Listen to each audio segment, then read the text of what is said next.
Salut à tous, c'est Sully Perfecten, j'espère que vous allez bien. On se retrouve pour le numéro 31 du Manso Catch. On va parler de plusieurs choses ce mois-ci, et pas que de pay-per-view, pas que de pronostics, pas que de top 5. Je vais ajouter un petit thème, j'en avais parlé dans ma vidéo précédente, c'était prévu. Sans plus attendre, on va passer tout de suite au sommaire, on va pas perdre de temps. Voici le sommaire, et oui effectivement, il va y avoir 3 parties cette fois-ci, pas 2. La première, je vais vite revenir, pas très longtemps, sur les débuts du Way at Six pour faire un premier bilan, un premier débrief sur ces fameux débuts qui sont arrivés le 17 juin. C'était prévu, c'était la date qui avait été teasée en tout cas ces derniers temps. Dans une deuxième partie, on va passer évidemment au gros morceau de cette vidéo, à savoir les pronostics de Money in the Bank, du Money in the Bank qui va avoir lieu la semaine prochaine, et on conclura cette vidéo comme d'habitude avec le top 5 des matchs du mois écoulé et des matchs donc évidemment que j'ai préférés selon mes goûts personnels. Voilà, sans plus attendre, on va maintenant passer directement à la première partie de cette vidéo, à savoir le Wyatt Six, donc faire un premier débrief. Voilà, donc c'est arrivé à la toute fin du Raw du 17 juin. Il a fallu être patient. Finalement, ça a duré 5 minutes, à tout casser. Les lumières se sont éteintes et on a commencé à voir, finalement, assister à une scène de crime, finalement, à un film d'horreur, en quelque sorte, avec tout d'abord Abby the Witch. Voilà, on avait reconnu Nikki Cross, bien sûr. On pourrait en tout cas la comparer à Abby the Witch, qui nous fait entrer finalement dans la gorilla position, et on voit là tous ces cadavres, ce sang qu'on n'a pas l'habitude de voir chez VVE, le sang contre les murs, c'est assez gore quand même, et on reconnaît notamment ensuite Eric Rowan avec son fameux maillet, qui rappelle bien sûr les Bludgeon Brothers. Et on verra ensuite Mercy the Buzzard, interprété, si on peut dire, par Dexter Loomis. On l'aura reconnu avec ses tatouages, on le voit à la droite de l'écran actuellement. Ensuite, on verra Joe Gacy avec le masque de Husky the Pig, comme on peut le voir en bas à gauche de l'écran. Et bien sûr, on verra, beaucoup de gens avaient parlé de Gunther, de Braun Strowman. Bon, il y en avait un effectivement qui pouvait ressembler à Strowman, mais ça n'a jamais été reconnu par la VVE comme dans l'histoire en tout cas. Il y a une seule véritable victime reconnue, c'est Chad Gable, qu'on verra effectivement avec le front en sang. On avait même l'impression qu'il avait une balle dans la tête, c'était très impressionnant. Mais bon, on verra finalement que tout va bien pour lui. On l'apprendra plus tard. Et enfin, bien sûr, Uncle Howdy, un beau Dallas, qui va faire une petite glissade. Heureusement, ça s'est bien passé, et qui va finalement s'approcher et sortir de cette gorilla position pour arriver accompagné de tous ses partenaires au niveau de la rampe, enfin au niveau de l'entrée qui mène au ring, et avec cette image donc qu'on peut voir actuellement à l'écran, et seulement We're Here, classique, voilà, qui rappelle de bons souvenirs évidemment. C'est vrai que c'est drôle parce que cette idée de personnification des marionnettes de la Firefly Funhouse, c'était quelque chose, une idée qui était beaucoup revenue, et ils ont fini par le faire. C'est vrai que lors du grand retour de Bray Wyatt à Extreme Rules 2022, on avait aussi des marionnettes qui étaient incarnées. Alors c'était pas des vrais catcheurs, on le sentait très bien, mais on voyait aussi les personnages vivants finalement. Donc ils nous ont véritablement ils ont continué là-dessus, et cette fois-ci avec des catcheurs là-dessous. Et on n'a pas encore vu leur visage, mais on sait très bien qui c'est maintenant. Et on le savait déjà avant, voilà, les masques ne nous trompent pas malgré tout, puis il y a les tatouages, il y a plein d'autres indices. On savait déjà qui c'était. Maintenant, une petite remarque, et ça c'était quelque chose aussi que j'avais indiqué, qu'on pouvait lire, c'était que les rumeurs indiquaient beaucoup ces 5 noms dans le clan, mais le nom d'Alexa Bliss ne revenait pas forcément tout le temps, et donc ça peut être une petite surprise, mais pas tant que ça, puisque effectivement le nom n'apparaissait pas forcément tout le temps dans les rumeurs, parmi les membres du clan. Maintenant, ça veut pas dire qu'elle ne sera pas là. Moi, je trouverais ça totalement logique qu'elle en fasse partie. Elle a complètement, je dirais, fait partie de l'univers de Bray Wyatt. Ça, on l'a largement vu durant la période pandémique, avec plus ou moins de succès, on va dire. Mais c'est un nom qu'il va falloir garder en tête. Alors oui, elle a eu sa naissance, la naissance de son enfant, à la fin de l'année dernière. Donc ceci peut expliquer aussi cela, voilà. Elle se prépare aussi peut-être physiquement, voilà, faudra attendre un petit peu. Moi, c'est toujours une idée que j'ai en tête de les voir championnes par équipe à nouveau d'ailleurs avec Nikki Cross. On verra d'ici quelques temps.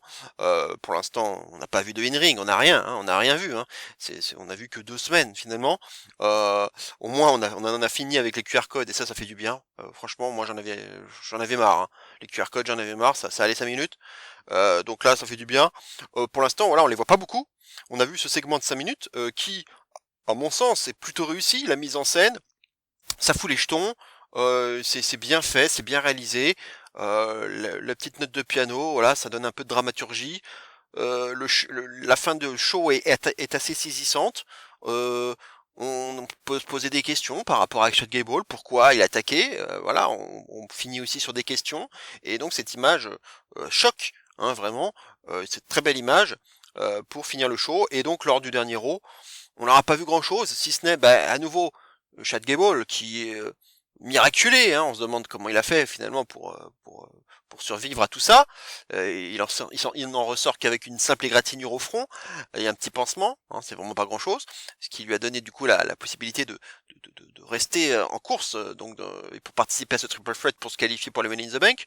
Et ensuite, du coup, Chad Gable s'est qualifié, on l'a vu. Et ensuite, après son match, les lumières se sont éteintes et à nouveau Zabby the Witch, hein, Nikki Cross, qui a été la seule à se montrer, hein, n'a rien fait. Hein, c'était un peu de mind game ou on va dire même pas.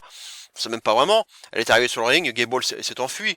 Voilà, et elle avait une boîte avec une cassette vidéo, bon c'est assez old school, une cassette vidéo alors à la base ça devait être pour Pat McAfee, hein, d'après ce qu'on comprend, puisque Pat McAfee n'était pas là, pour des raisons personnelles, donc elle a donné la boîte à Michael Cole, les images on les aura vues plus tard, et on verra, pour la première fois depuis très longtemps hein, d'ailleurs, on reverra Bo Dallas hein, sans son masque, hein, qui va se livrer un peu à cœur ouvert, qui est un peu pour aussi parler un peu du deuil, de la difficulté aussi suite à la mort de son frère. Et, il fait face à son alter ego finalement, à Uncle Odie, qui est beaucoup plus menaçant, qui fait un peu plus peur, face à un Bo Dallas humain. Ce qui rappelle aussi la dernière fois finalement, le dernier run, on va dire, de Bray Wyatt, hein, dans lequel on le voyait tout nature finalement, complètement nature. C'était le vrai Bray Wyatt qu'on voyait sur le ring. Il faisait même babyface finalement dans l'histoire. Euh, et dans sa feud avec LA Knight, hein, dont on se souvient. Et on retrouve un peu ça, ce côté un peu fragile, avec des failles. Du côté de Bo Dallas, et voilà, la vidéo elle est pas longue, et on s'arrête là-dessus quoi. Donc pour l'instant c'est assez flou, il y a beaucoup d'interrogations forcément qui se posent. Chad Gable, très difficile, il est vraiment très difficile. Moi j'ai beaucoup réfléchi, j'ai toujours pas trouvé de vraies raisons possibles pour avoir attaqué quoi. Alors oui, comme je vous le disais, on le voyait dans les QR codes, oui, il y avait les initiales CG qui apparaissaient de temps à autre. Le message tu as changé, tu as arrêté de dire merci, qu'on avait pu voir sur une photo et donc qui était clairement dirigé contre Gable, et donc il a été attaqué, voilà, et on continue en tout cas de beaucoup faire tourner le Wyatt Six, hein. D'ailleurs il faut dire donc Six, S-I-C-K-S, hein, et non plus le chiffre, même s'il y a évidemment ce petit jeu de mots, hein, on le retrouve aussi dans les logos, dans le logo qu'on peut retrouver maintenant sur le shop, hein, sur les t-shirts et autres articles. Donc oui, ça tourne pour l'instant autour de Gable. Donc quelles sont ses motivations, les motivations pardon du clan? Est-ce que ça va être peut-être de faire changer des gens qui n'ont pas été toujours très réglo dans le passé, qui ont eu des mauvais comportements, comme Gable peut l'avoir eu avec l'Alpha Academy. On sait que donc qu'il y avait Pat McAfee, là, ça avait l'air de tourner un peu autour de lui aussi sur son pendant son podcast, et normalement la vidéo, donc la cassette aurait dû lui être adressée. Donc oui, si on continue sur cette logique, bon, on pourrait dire oui, Pat McAfee il a aussi fait des choses pas très belles. Et du côté de NXT, bon, pendant la période pandémique, mais bon, franchement, ça commence à dater. Et puis les commentateurs maintenant, bon, est-ce que c'est vraiment lié à ça? C'est difficile. Donc oui, moi je commençais un peu à me faire une petite théorie. Bon, je vais pas la faire maintenant. J'en parlerai justement pendant les pronostics du Money in the Bank masculin, euh, parce que pour l'instant, il n'y a pas beaucoup d'éléments, mais moi j'essaie d'échafauder quelque chose. Voilà, en tout cas, voilà, moi c'est mon premier bilan. Il est plutôt positif d'un point de vue réalisation, d'un point de vue personnage, d'un point de vue, je dirais, émotion, symbole, tout ce qu'il peut y avoir. C'est vrai que c'est difficile de critiquer ça, c'est bien foutu. Maintenant, c'est toujours pareil. Ce sont les mêmes réserves. Combien de temps ça va durer? Attention de ne pas laisser les gens, hein, comme souvent. On nous fait du teasing, du teasing, du teasing, et en fait, au final, les choses n'avancent pas des masses. Et ça avait été pareil, hein, avec le dernier run malheureusement de Bray Wyatt, quoi. Ça traînait en longueur, hein. C'était long. Alors il y avait beaucoup de sous-entendus, fallait lire entre les lignes et tout. C'était cryptique, mais ça avançait pas des masses, quoi. Donc là, pour l'instant, bah ça y va tout doucement. Faudra pas trop tirer sur la corde et faire quelque chose de long comme ils ont pu faire notamment avec les QR codes, quoi. Parce que jouer avec la patience des gens, à un moment donné, ça va saouler et ça risque de retourner les gens contre eux, quoi. Donc attention.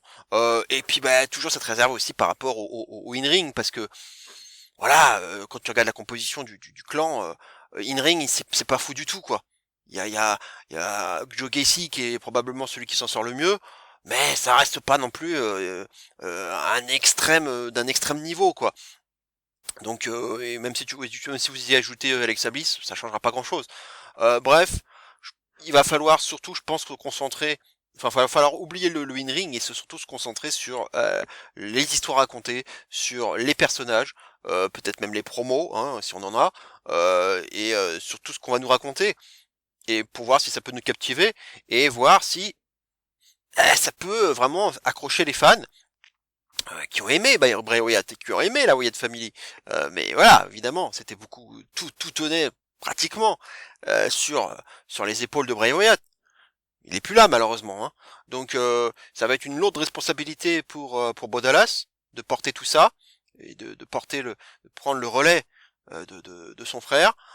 Donc ça va être un gros défi pour lui et puis pour tous les autres, hein. Ça va être un sacré défi. Donc moi j'attends de voir. Je suis en mode je dirais attentisme, en mode attentiste finalement par rapport à ça.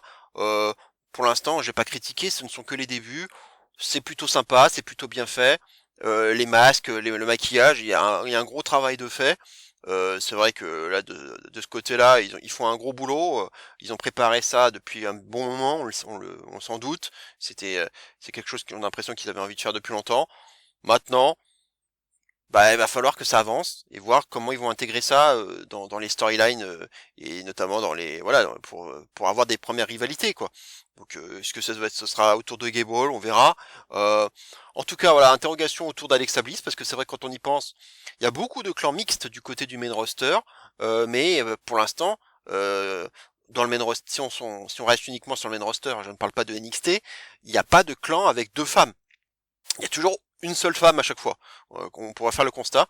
Je parle que du main roster, parce qu'effectivement on pourrait dire que du côté de NXT il y a métaphore où il y a deux hommes et deux femmes, mais si je reste vraiment que du côté du main roster, bah vous constaterez que dans les clans mixtes, hein, il y en a beaucoup, c'est toujours une seule femme. Et personne il y en a jamais deux. Donc est-ce que ils font exception avec ce clan? Est-ce que Alexa Bliss pourra se joindre et à eux pour faire deux femmes? Ça changerait un petit peu. Donc, je serais quand même très surpris qu'elle ne soit pas intégrée dans l'histoire, quoi, d'une manière ou d'une autre, parce qu'elle a toute légitimité à en faire partie. On verra. Bref, j'attends de voir. Maintenant, voilà, je reste prudent, mesuré, et il faudra pas saouler les fans. Voilà, c'était un peu ce que je pouvais dire. Je voulais pas faire trop long sur mes premières impressions autour de ce clan. Je pense qu'il s'était bien d'en parler parce que il y avait quand même une certaine attente. Il y a eu beaucoup de teasing. Ça, c'est le moins qu'on puisse dire, et voire sûrement trop de teasing même. Il était temps que ça démarre. Voilà, est-ce qu'on verra, est-ce qu'ils auront une action significative du côté du Money in the Bank? Pour en parler aussi lors des pronostics. Et bah justement, à propos de pronostics, bah on va y aller. On va y aller. On va passer maintenant au deuxième chapitre, à savoir les pronostics du Money in the Bank. On va déjà voir le poster du show comme d'habitude. Voici le poster. Voilà, bon bah c'est celui qu'on voit le plus souvent, donc Donc j'ai pris celui-là. Bon, est-ce que c'est pas un spoiler d'ailleurs? C'est étonnant hein, quand même de faire faire tourner un pay-per-view comme celui-ci avec beaucoup de prétendants, un pay-per-view, donc un poster autour d'une seule personne. C'est assez étonnant comme choix. Est-ce que c'est pas trop gros? Bon, on verra ça, on en reparlera davantage dans les pronostics. On sera à Toronto, donc un retour en Amérique du Nord. Hein, c'était la première fois depuis WrestleMania. Donc on retrouve un horaire plus traditionnel en pleine nuit pour nous. Quoique là, ça sera pas 2 heures, mais 1 heure du matin, hein, puisque visiblement les pay-per-view importants, hein, Big Five, hein, comme on dit, en intégrant le Money in the Bank, donc, seront prévus pour être à 1 heure du matin. Hein. Normalement, c'est comme ça que ça va se passer. Avec un format maintenant qui devient habituel avec 5 matchs. Donc on peut se dire à nouveau pay-per-view de 3 heures, donc jusqu'à 4 heures du matin, ça reste à peu près correct, en tout cas pour ceux qui peuvent le suivre en direct. Pas de nouvelles pour un countdown, est-ce qu'il y aura un match ou pas, voilà, ça n'a pas trop d'importance, et si c'est le cas, on le saura la veille, hein, on va le savoir très tardivement, on commence à en avoir l'habitude. Voilà, maintenant on va attaquer les 5 matchs qui ont été annoncés, à commencer par Sami Zayn contre Bron Breakker pour le titre intercontinental. Une affiche étonnante, hein. Il y a un énorme push, hein. Ça va très très vite pour Bron Breakker, qui est là depuis pas longtemps en plus dans le main roster, et on peut dire que c'est plutôt réussi hein, ses débuts. C'est pas forcément évident hein, pour quelqu'un de NXT d'être bien intégré dans le main roster et surtout susciter des réactions. Et on peut le dire, il en suscite. Hein, les cris de chien, voilà, le public est là, il est derrière. Et ça réagit sur ce qu'il fait, sur ses spears, sur ses Frankensteiner, très familiaux, hein, bien entendu. Il y a d'ailleurs un documentaire cette nuit sur les Steiner Brothers. Hein, ça tombe bien. Il génère des réactions, donc c'est déjà un très bon début pour lui. Et puis il est surtout menaçant, il est booké fort. Il a détruit Ricochet. Hein, il l'a mis hors d'état de nuire. On ne sait même pas si on va le revoir Ricochet. Hein, on ne sait pas encore trop. Il y a encore un petit doute par rapport à son avenir. Et il a aussi fait beaucoup de mal à Dragunov. Voilà, il est quand même costaud là. Et puis là, il en a marre parce que déjà il s'en était pris à Adam Pearce parce que il n'avait pas été intégré au King of the Ring dans les matchs de qualif. Et puis là, là, il affronte Sheamus. Kaiser intervient. Euh, il affronte Kaiser ensuite. Cette fois-ci, c'est Sheamus qui intervient. Donc il y a toujours un DQ. Il en aura le cul. Donc il distribue les spears à tout le monde. Donc là, il est très vénère. Et puis il a été allé voir Adam Pearce. Et puis voilà, lui, il voulait Sami Zayn, quoi. Il voulait le titre intercontinental. Sami Zayn était derrière lui. Et puis voilà, il a le challenge a été très, très rapidement relevé. Adam Pearce a officialisé la chose hein, en mode pantin, hein, comme souvent. Hein, c'est toujours à lui qu'on dicte sa conduite hein, et non pas l'inverse. Bref, voilà, un peu surpris quand même parce que le build-up semblait pas mal tourner autour d'un Fatal 4-Way. J'avais l'impression que Kaiser et Sheamus avaient aussi leur mot à dire. Je pensais qu'on allait avoir un 4-Way, ce qui aurait pu être pas mal du tout. Hein. C'est dire la confiance qu'on met en Breaker pour lui donner un match 1 contre 1 comme ça. C'est fort, c'est fort. Et puis bon, en plus ce sera, alors pas à Montréal, hein, on sera pas totalement chez Sami Zayn, mais on sera quand même dans son pays, quoi. Donc il gardera quoi qu'il en soit un énorme soutien. Donc ça va être un sacré défi pour Breaker, quoi. Donc ça va être intéressant. Avec une grosse opposition de style, bien sûr, et on va voir ce que ça peut donner. Il y aura un build-up encore, hein, je pense, pour le dernier Raw, pour le prochain Raw, là, le Go Home Show, pour encore hyper davantage ce match, puisque c'est vrai que là, il est arrivé assez tardivement, ce match. Donc, je suis plutôt curieux de voir ce match. Ça va être autre chose que Gable contre Zayn, là, on va être sur un autre registre. Et je pense que ça peut être pas mal du tout, et que Sami Zayn fera un bon boulot pour mettre en avant son adversaire. Et quant au pronostic, à l'heure actuelle, je vois pas de changement là, je vois pas de changement, je ferai garder le titre par Sami Zayn, parce que c'est trop rapide pour Breaker, c'est trop rapide, il vient d'arriver, c'est encore le jeune entre guillemets, il a encore tout à faire et c'est bien trop tôt et ce serait quand même très très surprenant de déjà lui donner le titre. Surtout quand on voit voilà, qu'avec Triple H, c'est, comme je le dis souvent, le booking de la patience. Là, Breaker, ça serait quand même très très très rapide. Ils peuvent le faire, hein, s'ils veulent nous surprendre un petit peu. mais moi ce serait pas mon pronostic à l'heure actuelle. Alors par contre, vu que je donne la victoire à Sami Zayn, là, vu comment est booké Breaker, là, je donnerai une grosse protection, hein. Une grosse protection dans la défaite. Je ne vois certainement pas Breaker perdre clean ce match. Il y aura une protection. Et ben, si je dois en donner une, bah justement, ce qui se passe autour de Ricochet, de Dragunov, quoi. Pour moi, ce seraient les pistes les plus probables. S'ils veulent faire un grand retour un peu surprise de Ricochet, parce que beaucoup de rumeurs le donnaient déjà, quittant la WWE et peut-être même rejoindre la EW. Mais bon, il y a encore rien de fait. Donc il peut tout à fait faire son retour et s'attaquer. Alors j'espère qu'il n'y aura pas un DQ. C'est pas trop dans les habitudes de Triple H, même il l'a déjà fait. On, on l'a vu que c'était possible. Si ça fait avancer l'histoire d'une manière crédible, significative, j'irais pourquoi pas le faire. Mais je suis pas fan de ça hein, en général dans un pay-per-view, surtout un pay-per-view quand même important. Donc j'espère pas. Mais une distraction, ça pourrait m'aller. Si on finit sous une distraction de Ricochet, ça ira. Et puis Bedragunov aussi peut avoir son mot à dire, même s'il a, là, il a un match de qualif pour être aussi au Men in the Bank lundi là. Donc on va voir aussi. Mais il peut aussi avoir son rôle à jouer parce que je pense pas qu'on va en rester là. Breaker peut pas continuer comme ça sans qu'il y ait des représailles derrière quoi. Donc moi je vais quand même y aller avec Sami Zayn, donc avec une défaite de Breaker protégée, histoire de lui donner encore d'autres, encore continuer à lui donner justement des os à ronger, hein, ça tombe bien pour un chien, et peut-être avoir ça, une nouvelle chance pour le titre intercontinental à SummerSlam, et là il y aurait peut-être un peu plus de monde. Parce que je verrais bien un match à plusieurs, là cette fois-ci, dans lequel on pourrait intégrer justement Sheamus, Kaiser, qui pour l'instant est un petit peu blessé là, il s'est un peu blessé à Raw, bon ça n'a pas l'air d'être bien grave donc ça devrait aller. Donc Sheamus, Kaiser, Dragunov, Breaker et peut-être même Ricochet. Voilà, je verrais bien un match vraiment multiman à SummerSlam et pourquoi pas d'ailleurs un match de l'échelle, hein, on sait-on jamais. Ça pourrait être vraiment super. Donc ça c'est une idée que j'avais comme ça parce que j'ai l'impression qu'il y a beaucoup de densité là actuellement dans la mid-card et notamment autour de ce titre intercontinental, donc ça sera quelque chose à suivre. Voilà, donc pour moi, Breaker, non, c'est pas pour tout de suite, c'est trop tôt pour moi, sauf s'ils veulent vraiment marquer le coup et faire un statement. Mais à ce moment-là, on fait quoi avec Sami Zayn, quoi? Qu'est-ce qu'on lui donne à SummerSlam? Par quoi, un rematch? Bon, non, j'y crois pas trop. Franchement, j'y crois pas trop. Je laisse pour l'instant le titre dans les mains de Sami Zayn. Voilà, maintenant on va passer au match suivant. Damien Priest contre Seth Rollins pour le titre heavyweight. Alors c'était assez étonnant puisque donc Rollins est de retour. Hein, j'ai été un peu surpris parce que j'avais pas vu de rumeurs circuler. Il est arrivé comme ça à Raw. Et donc Damien Priest, lui, est arrivé comme ça. Et ça arrive, hein, c'est pas toujours le cas, mais bon, moi je suis pas non plus des plus fans de ce genre de procédé, mais c'est le champion qui propose au challenger de l'affronter pour son titre, quoi. Bon, moi je préfère quand c'est l'inverse d'habitude.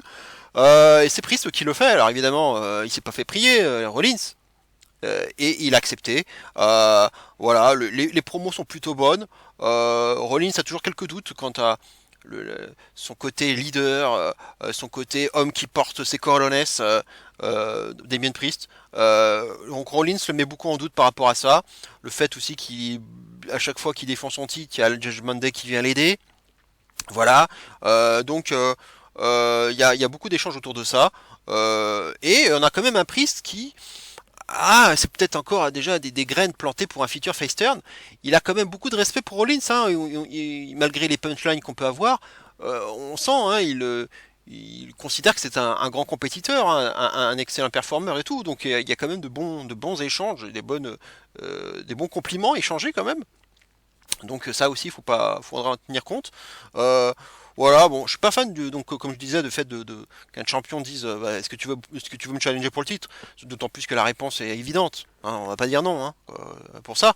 Euh, mais alors là, à ce moment-là, hein, lorsque j'ai vu ce segment, bon, je me suis dit bon, là, il y a Gunther qui arrive derrière, mais là, Rollins, ça a été le premier porteur de ce titre, il l'a eu pendant très longtemps. Je serais quand même étonné qu'ils le reprennent comme ça n'aurait pas d'intérêt. Voilà, moi j'en étais resté là. Mais il y a eu un changement à lors du dernier Raw où Rollins s'est à nouveau confronté à Priest et là il a voulu un peu pimenter l'affaire et pour essayer de justement tester un peu Priest et voir à quel point c'était quelqu'un qui pouvait être courageux et être un vrai champion et porter ses corones, c'était justement de se dire, euh, bah, ce qu'on peut faire, c'est que si moi, Rollins, je ne gagne pas, je ne concourrai plus pour ton titre tant que tu seras champion. Voilà, ça aussi c'est une stipule qu'on a vu souvent. Tant que tu seras champion, je pourrai plus concourir pour ton titre. Et en revanche, si c'est moi qui gagne, Rollins, si je gagne, et ben toi, Damien Priest, tu devras quitter le Judgment Day. Donc là, c'est quand même un sacré challenge, une sacrée stipulation. Euh, et euh, bah, Priest a accepté, hein, il a même été un peu surpris Rollins parce que quand il a dit Priest, oh, de toute façon, c'est plus le Judgment Day qui a besoin de moi que moi d'eux. Donc Rollins, ouah, ça lui a bouché un coin là, et il a accepté quoi. Il a accepté, donc c'est un sacré challenge et une sacrée prise de risque pour Priest. Et pour moi, ça pimente effectivement les choses et ça remet un peu les choses en cause et en perspective pour le pronostic. J'avoue que ce match est celui qui me pose le plus de problèmes, qui me fait le plus hésiter. À la base, j'étais parti sur Priest. Maintenant, on le sait, il y a Gunther qui s'est présenté face à eux, à qui qu'on voyait plus trop là, dernièrement. C'est un peu l'inconvénient hein, aussi d'avoir d'être déjà sûr d'être challenger au titre 2 mois à l'avance, c'est que bah, t'as pas grand chose à faire en fait. T'es tranquille quoi. Donc tu peux te permettre de t'absenter hein, et tu laisses les autres faire le job. Donc il s'est quand même présenté entre les deux et voilà. Alors il a souhaité bonne chance à tous les deux. Hein. Il n'y a pas eu d'échange. Voilà. Il remonte il remet le nez à la fenêtre. Il rappelle que c'est lui bah, qui va affronter l'un des deux à SummerSlam et pour gagner. Voilà, c'est ce qu'il a rappelé. Donc, euh, évidemment, il y a une perspective de heel contre face qui aurait plus de sens entre Gunther et Rollins. Euh, Priest contre Gunther, c'est vrai que c'est peut-être moins engageant. Ça donne peut-être moins envie aussi d'un point de vue in-ring, j'irais. Et puis d'investissement parce que voilà, on a un heel contre heel. Donc oui, ça pourrait ça pourrait mettre le doute. Donc là, en fait, c'est vrai que moi, je suis en train de changer d'avis. Je suis en train de changer d'avis par rapport à ce que j'avais prévu initialement et par rapport à donc à cette stipulation. J'ai envie de prendre ce risque et de miser sur la victoire de Rollins parce que effectivement, cette perspective de heel contre face. Elle aurait plus de sens. L'affiche serait plus belle, plus digne, je dirais, d'un SummerSlam. C'est un match qu'on n'a pas vu et qui forcément qu'on a envie de voir. Et je pense que Rollins, alors ça lui ferait déjà 2 titres de champion poids lourd, mais là je pense il serait juste là en tant que challenger de transition, enfin champion de transition pardon. Voilà, il va juste porter le titre pendant 1 mois, juste histoire de dire, de donner le titre à Gunther derrière, voilà, juste pour avoir un heel contre face et histoire que Gunther voilà, fasse sa marque sur quand même quelqu'un qui a déjà beaucoup de titres à son actif, comme Rollins. Voilà, ça marquerait le coup. Et en plus, donc ça c'est un premier argument. Et puis bah, l'autre argument, c'est évidemment tout ce qui se passe autour du Judgment Day qui est il y a beaucoup de choses hein, à Raw, hein, ça tient beaucoup, ça porte beaucoup Raw hein, sur tout ce qui tourne autour du Judgment Day. Il y a beaucoup de temps consacré, surtout que c'est un show de 3 heures. C'est l'équivalent de la Bloodline, mais appliqué à Raw. Donc ils sont beaucoup à l'antenne et donc forcément la perspective d'avoir un Priest qui perd, qui soit obligé de quitter le Judgment Day ça pourrait avoir un sacré impact. Et puis évidemment le scénario aussi, comment ça pourrait se passer. Est-ce que moi je verrais bien le Judgment Day tenter d'intervenir et là, ben, comme McDonough, Balor, viennent de récupérer les titres tag grâce en plus à Liv Morgan. Liv Morgan qui est en train de voilà de bien manipuler son monde, hein, donc tout le Judgment Day pour essayer de bien se faire voir, notamment de Dominique et toujours continuer à atteindre Rhea Ripley à distance. Et ben là elle est en train d'y arriver et peut-être que c'est Liv Morgan qui va cette fois-ci faire trébucher Priest, lui coûter le titre, et ce sera peut-être le Judgment Day qui va commettre la boulette, la grosse boulette de faire perdre le titre à Priest, et donc le faire quitter le Judgment Day, et peut-être même que ça sera volontaire. C'est ça qui serait intéressant aussi, c'est de voir peut-être que la manipulation de Morgan, et on va le voir encore lundi, hein, comment ça va se passer, mais peut-être que Morgan, dans sa manipulation, va être, bah, du coup, vu ce qui s'est passé avec les titres tag, va être bien vu risque d'être bien vu dans le clan. Hein, je pense notamment à Balor. Il y a toujours un petit côté un peu ambigu avec Morgan, même Carlito, voilà, qui est toujours un peu particulier aussi, voire Dominique, on verra, mais elle peut peut-être avoir un petit peu plus de faveur, en tout cas de bonnes réactions de la part du Judgment Day en interne par rapport donc à ce qu'elle a fait en s'attaquant à Truth et en donnant les titres tag. Et donc peut-être que cette manipulation va aller jusqu'à faire en sorte peut-être que cette fois-ci, à la fin, ce soit le Judgment Day qui se retourne contre Priest. Et que finalement Morgan sera parvenu à ses fins, c'est-à-dire de faire finalement complètement exploser le Judgment Day de l'intérieur, le faire imploser, avant le retour de Rhea Ripley, qui va être énorme, explosif. Imaginez si Rhea Ripley revient avec un Judgment Day qui aura complètement éclaté, en tout cas avec un Priest leader on va dire de substitution, qui aurait perdu non seulement le titre, mais en plus sa position dans le Judgment Day. Et puis évidemment avec tout ce qu'elle a fait autour de Dominique, ça, ça va être explosif là le retour de Rhea. Et donc quand mamie est là, c'est le bordel quoi. Donc moi voir tout ça, oui ça me tente. Bien sûr ça me tente et donc moi j'ai envie de parier sur Rollins, même si ça fait beaucoup, évidemment. Après, il a eu le titre pendant longtemps, mais pour moi, ça se raconte par rapport à Priest, ça se raconte et par rapport au Judgment Day, et puis ça légitimerait un Gunther Rollins, quoi. Ça serait beaucoup plus vendeur pour SummerSlam. Ça serait, voilà, moi aussi j'ai envie de le voir, ce Gunther Rollins, on aurait plus envie de se ranger derrière un Rollins du coup, en tant que fan, on va dire assez casual. Pour moi ça marche, quoi. Ça marche dans ce sens-là, et juste un Rollins qui va jouer les portes-ceinture juste pour un mois, voilà. Et puis il va le donner à Gunther. Voilà, bon, on en reparlera lors des pronostics de SummerSlam, mais moi je le vois bien les choses comme ça. Donc pour moi, victoire de Rollins, c'est mon changement de prono hein, pour l'instant, alors que j'étais parti sur Priest à la base, mais cette stipulation me tente beaucoup. Elle me tente beaucoup et je prends un risque, mais j'ai envie d'y aller avec Rollins voir un peu aussi, selon le théorème classique hein, dont je parle souvent, c'est le Judgment Day quand il paraît fort dans les weekly, en général c'est mauvais signe en pay-per-view, et inversement quand il paraît faible, au contraire ils s'en sortent bien en pay-per-view quoi. Donc va falloir voir comment le Judgment Day va paraître dans l'euro qui va arriver quoi. Et donc oui, s'ils paraissent assez forts, surtout après les titres tag obtenus, oui, il faudra peut-être s'attendre à une défaite de Priest. Ça, on va voir comment ça va se passer. Puis surtout dans le prochain Raw, on va voir les réactions suite à cette stipulation, quoi. Le fait que Priest risque comme ça, décide de par lui-même en plus de, de jouer sa place dans le Judgment Day. Surtout qu'il y avait des petites tensions avec Balor depuis un bon moment aussi qu'on voit de temps à autre. Donc voilà, ça va être très intéressant à suivre. En tout cas pour moi, victoire de Rollins. On va passer maintenant au match suivant. 3 contre 3 explosif entre Cody Rhodes, hein, le champion disputed, Randy Orton, Kevin Owens, face à la Bloodline. 3 membres, on va dire, de la Bloodline dont on ne sait pas encore l'identité. Pour l'instant, on nous montre les 4. On nous montre Tama Tonga, Tongaloa, Solo Sikoa et donc maintenant Jacob Fatu. Ça y est, il est arrivé à SmackDown la semaine dernière.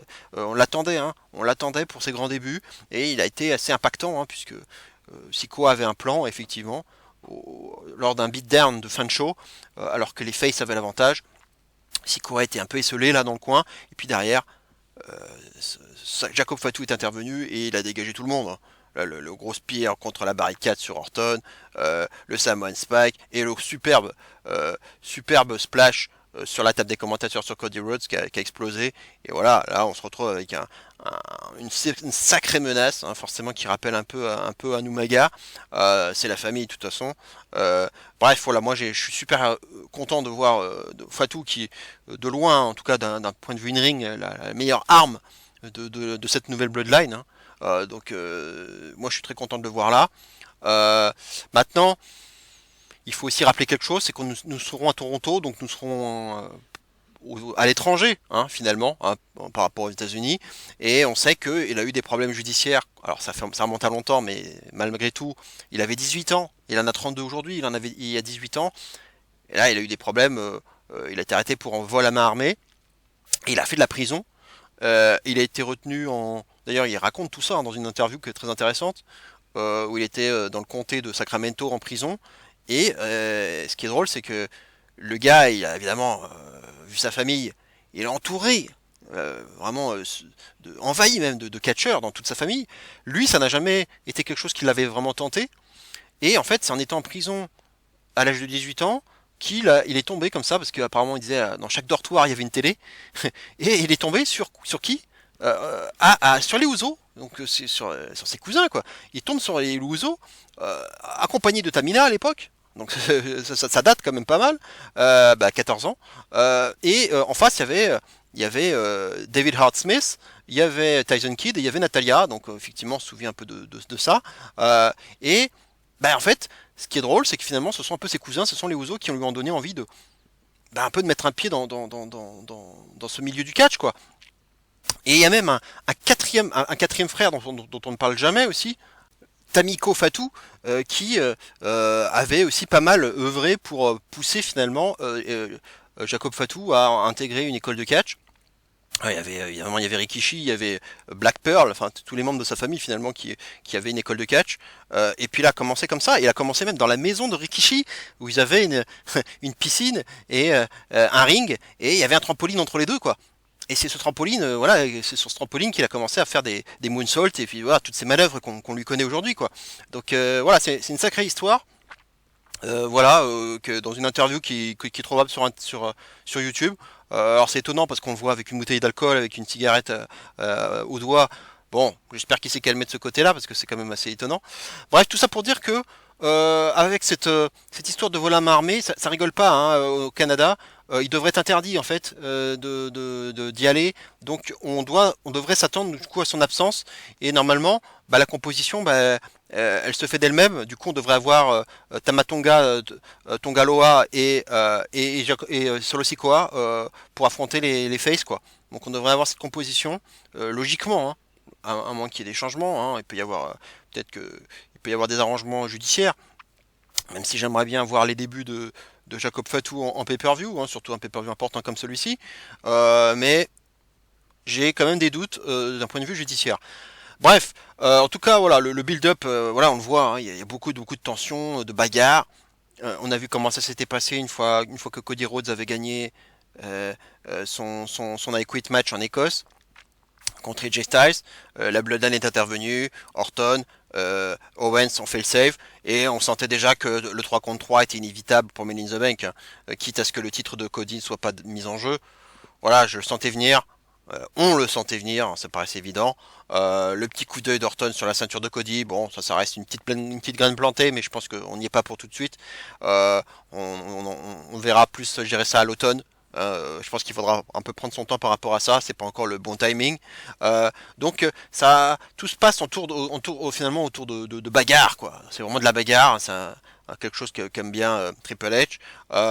D'ailleurs, le match a été annoncé non pas à SmackDown mais à Raw, quoi. On a vu le visuel apparaître, c'est tombé comme ça à Raw, quoi. Par contre, la petite chose qui manque, et c'est vrai qu'on pouvait dire déjà la même chose pour Backlash, pour l'opener, c'est une stipulation, quoi. Parce que là, encore une fois, on peut faire la même réflexion.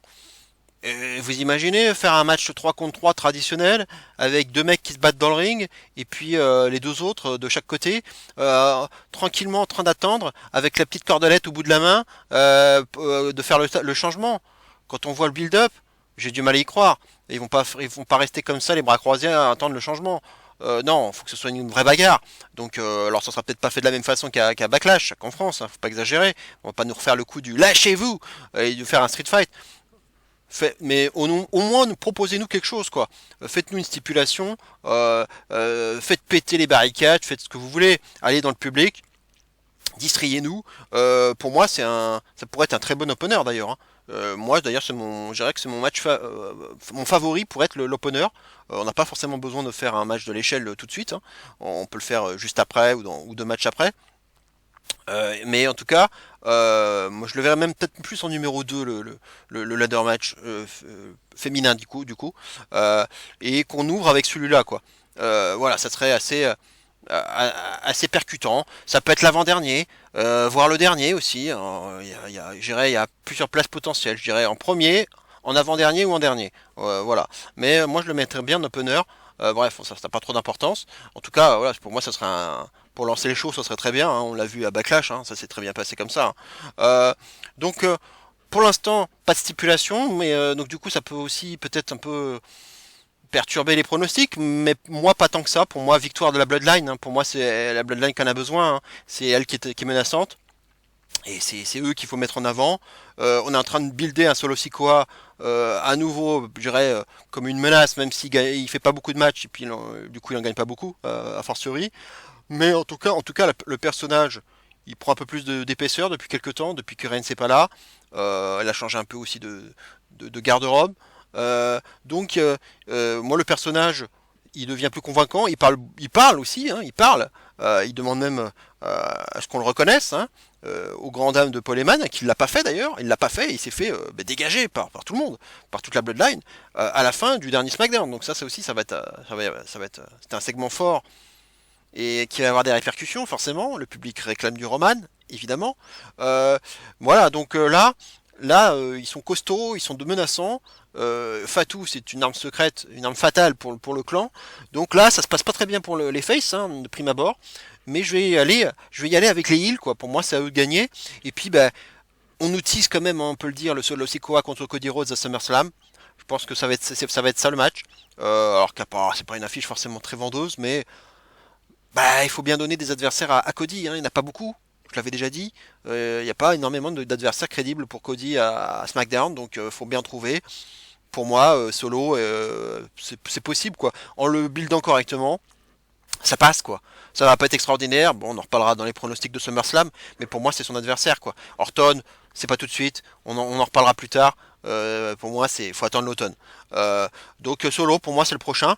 Et donc, quoi de mieux qu'une victoire de Solo Sikoa sur Cody Rhodes pour légitimer justement ce title shot pour SummerSlam. Je serais pas surpris que Solo fasse le pin sur Cody. Hein. Moi, c'est mon pronostic d'ailleurs. Hein. À l'heure actuelle, moi, je mettrais bien le pin de Solo sur Cody. Grosse menace, un carnage, vraiment tout le monde au sol, une grosse victoire là, de la Bloodline. Et évidemment, bon ben, si Jacob n'est pas là, on peut encore avoir d'autres interventions. On sait très bien qu'un certain Ikuleo a quitté la New Japan, il va arriver chez VVE, on le sait. Il y a un nom qui a été déposé, c'est Talatonga, un petit jeu de mots d'ailleurs avec Tall, grand. Donc, bah, grand, oui, bah, grand, ça colle très bien avec Ikuleo. Hein. Donc, bon, ça me ferait un peu chier parce que, bon, Talatonga, forcément, ça se rapproche trop, beaucoup de Tamatonga, donc on va confondre, ça va être un peu le bordel. J'aurais préféré qu'il garde le nom d'Ikuleo. Bon, c'est pas grave, tant pis. Et bon, il y a Zila Fatou aussi qui tease voilà, sur les réseaux sociaux. See you soon. Voilà, c'est encore un autre membre de la famille, mais qui a vraiment pas beaucoup d'expérience, même s'il a quelques bons moves sur le circuit indé. Bon, c'est peut-être un peu trop juste, un peu tôt quand même pour le mettre là-dedans. Puis on va pas mettre toute la smala, hein, ça fait quand même beaucoup là. Ils sont très très nombreux. Hein. Ils sont très nombreux. Il y en a d'autres encore. Ça va faire beaucoup quoi, à un moment donné. Et puis bon, le Wargames qui se prépare, à mon avis, on pourra pas mettre tout le monde non plus. Hein. Donc on va pas mettre toute la famille. Ils sont pas toujours tous, ils sont pas tous très bons non plus, et tous télévisuels ou charismatiques. Donc on pourra pas mettre tout le monde. Donc on verra, hein, mais il faudra pas trop en ajouter non plus.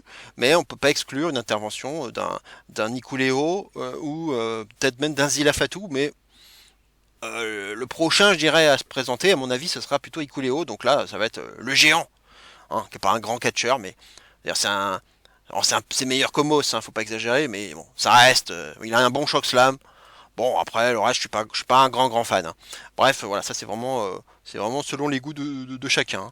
Hein. Voilà, en tout cas pour moi, victoire de la Bloodline, le match va être bien, mais il sera encore meilleur, je pense, s'il y a une stipulation au bout. Donc faites pas un street fight, hein, refaites un match un peu différent, hein, refaites pas un backlash, quoi.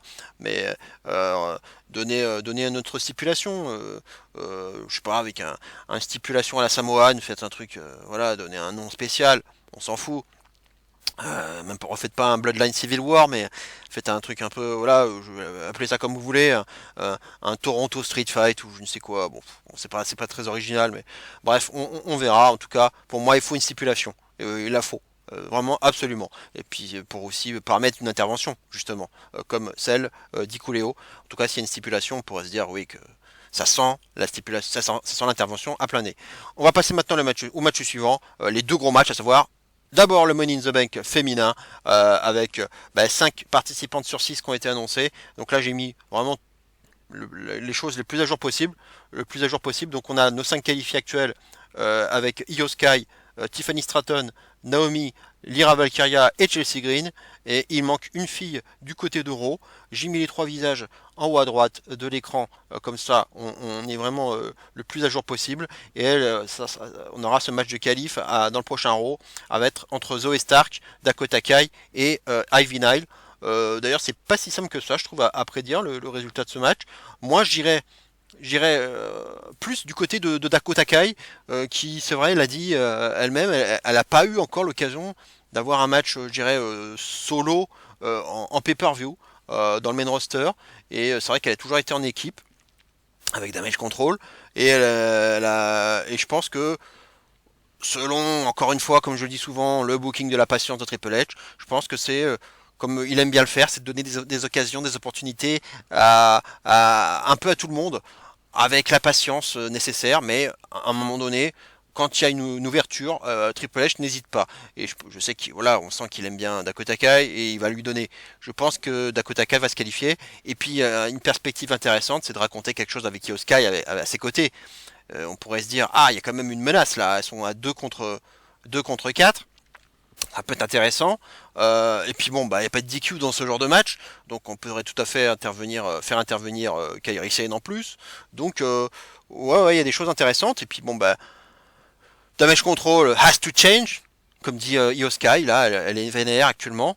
Puisqu'elle n'a pas réussi à gagner le tournoi Queen of the Ring, donc elle a pris un peu le taureau par les cornes, quoi. Elle est vénère, elle jette tout là, elle se débarrasse de tout, elle s'attaque à Lyra Valkyria, elle a pris sa revanche sur elle d'ailleurs, à Raw, après s'être fait éliminer lors du tournoi Queen of the Ring. Et donc, les deux là, Dakota Kai et Kairi Sane s'attaquent aux championnes. Alba Fire et Ila Down dans le dernier Raw, donc on sent qu'elles veulent s'intéressent au titre tag, donc voilà, le damage control avec de nouveaux objectifs et elles essaient de remonter la pente quoi, comme elles peuvent. Donc il y a ça qui se raconte. Ça c'est une chose intéressante. Donc pour moi, Dakota Kai doit même participer à ce match. Zoe Stark, c'est un peu comme Baszler quoi. Pour l'instant c'est une catcheuse tag qui a eu ses opportunités solo. Elle a déjà affronté Rhea Ripley. Donc pour moi elle a eu ses opportunités déjà. Et Ivy Nile, ça a un peu tendre encore. Ça pourrait être aussi une belle opportunité pour elle, mais ça me semble encore un peu juste pour elle pour avoir ce genre de match qui est quand même un match à haut risque. Et Dakota Kai, elle a plus l'expérience de ce genre de match avec à fort enjeu et à tension aussi. Et puis il y a donc cette perspective d'avoir Io Sky et Dakota Kai ensemble. Voilà. Mais pour moi, peu importe celle qui va se qualifier, ça n'aura pas d'incidence pour moi sur le pronostic. Pour moi, ça reste Tiffany Stratton, qui était déjà, je dirais, la grande favorite depuis un bon moment. Hein. On en parle beaucoup de Tiffany Stratton, future star, celle qui, je pense, qui a le profil parfait pour détenir cette mallette. Et je pense que oui, elle va l'avoir. Alors, certes, elle n'est pas là depuis très très longtemps dans le main roster, mais quand je vois le plateau, pour moi, c'est celle qui a le meilleur profil. Naomi, c'est un second couteau qui n'a plus rien, je dirais, n'a espéré dans le main roster. Ça, c'est mon opinion personnelle. Elle est là pour jouer les bouches-trous. Io Sky, elle a gagné la mallette l'année dernière. On va pas le faire 2 fois de suite. Il faut faire avancer l'histoire avec Damage Control. Donc, je pense que du coup, ça se passe peut-être pas bien avec Dakota Kai. En termes qu'il y ait des mésententes, ça pourrait aussi faire exploser le clan et continuer de faire avancer les choses. Donc Yoska, j'y crois pas. Valkyria, c'est encore un peu tendre aussi. Elle vient d'arriver aussi dans le main roster.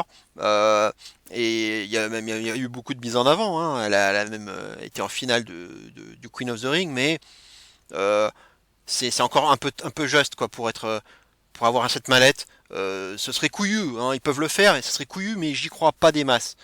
Pour moi, c'est encore trop tôt. Pour Valkyria, Chelsea Green, ça va être la caution plus humoristique. Je pense il y aura des choses assez cocasses avec elle, sans doute. On pourrait se douter aussi que de voir une Piper Niven intervenir pour essayer de l'aider, la porter sur ses épaules. Voilà, il y aura sûrement des instants assez cocasses, assez comiques avec elle. C'est du classique Chelsea Green. Et puis ça lui laisse, là aussi, c'est à nouveau une opportunité donnée à quelqu'un qui n'en a pas forcément eu beaucoup, notamment en solo. Voilà, à nouveau, la patience, quoi. La patience paye. Chelsea Green a cette chance-là, comme Dakota Kai, à mon avis, va l'avoir aussi. Et donc Stratton, voilà, je pense on va tout lui donner là. C'est le profil idéal. Et puis j'ai pensé à un truc, enfin il y a deux choses. À la fois son association, qu'on semble, en tout cas sur laquelle on semble assister avec Nia Jax, assez étonnante, parce qu'on a vraiment deux grosses individualités. Les associés, ça paraît assez bizarre, euh, mais je pense que Stratton il a de bonnes chances de gagner grâce à Nia Jax, qui risque d'intervenir et faire le ménage, et peut-être aussi porter aussi Stratton sur ses épaules, hein, aussi peut-être pour l'aider à monter l'échelle, si Stratton est un peu dans les vapes, ça pourrait aussi arriver. Donc cette association qui à mon avis ne sert pas à rien.